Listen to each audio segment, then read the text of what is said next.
Anastasia, que son nom sonne doux à mon oreille. Elle avait le teint blême et la peau blanche nacrée. Un regard perçant et de fins sourcils posaient sur ses arcades douces et claires. Ses yeux étaient noirs, de grands disques sombres coupés à mi-hauteur par des paupières tombantes à peine relevées. Un regard à la fois perçant et dans le vague. Elle parlait sans vouloir déranger. Le timbre de sa voix était tiède et morne. Elle disait des choses. Son nez était long et fin, avec deux petites ailes mignonnes qui lui donnaient un genre, et qui se terminaient sur deux narines parfaitement dessinées, mais qui s'agitaient avec malice lorsque sa bouche remuait. Parfaitement symétrique et déliée. Tout dans sa façon d'être inspirait la douceur. Sa bouche aux lèvres fines articulait des mots qui n'avaient pas de sens, en premier lieu tout du moins. Et elle avait l'impression de voir graviter autour de son visage des objets qui l'apaisaient, comme une petite boule blanche parfaitement lisse, un petit bureau et une petite chaise de poupée, ou une petite alouette qui prenait son envol en battant des ailes nerveusement, ou encore une étoffe de tissu coloré roulée en boule. Ces visions n'avaient pas de sens, même pour elle, mais bizarrement, elle la rassurait, elle y était habituée.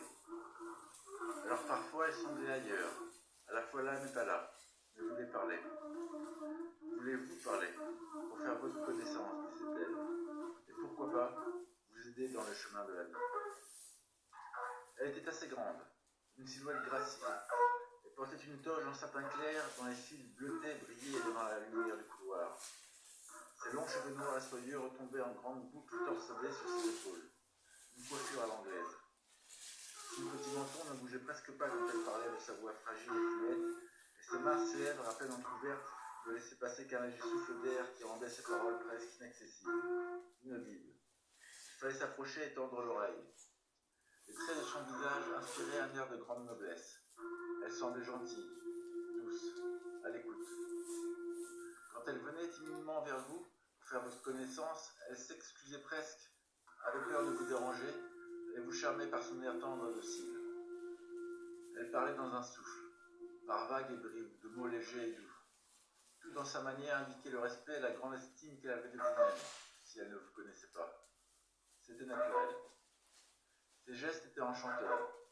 Elle avait de grands bras et des mains menues. Elle était maigre sous sa robe de soie et l'on voyait le portant droit de ses épaules et les os de ses hanches.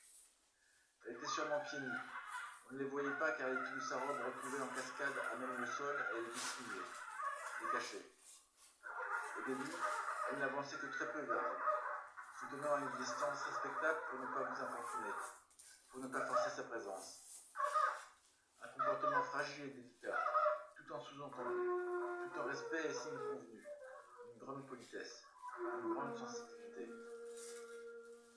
Elle vous faisait la conversation en vous regardant dans les yeux et en bougeant délicatement ses petites mains graciles au bout de ses grands bras recouverts de longues manches aux extrémités larges.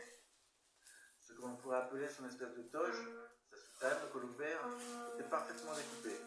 Elle lui faisait comme une grande robe ample et confortable qui lui allait comme un gant. Elle était encore jeune, sûrement une trentaine d'années, et vous envoûtait de son aura magnétique, d'un don de présence qui vous charmait et vous attendrissait. Car elle était attendrissante, Anastasia, bien qu'hélas elle n'ait pas toute sa tête, à l'époque en tout cas, malgré elle, car elle aimait parler et discuter avec vous. Je ne sais pas ce qu'elle est devenue.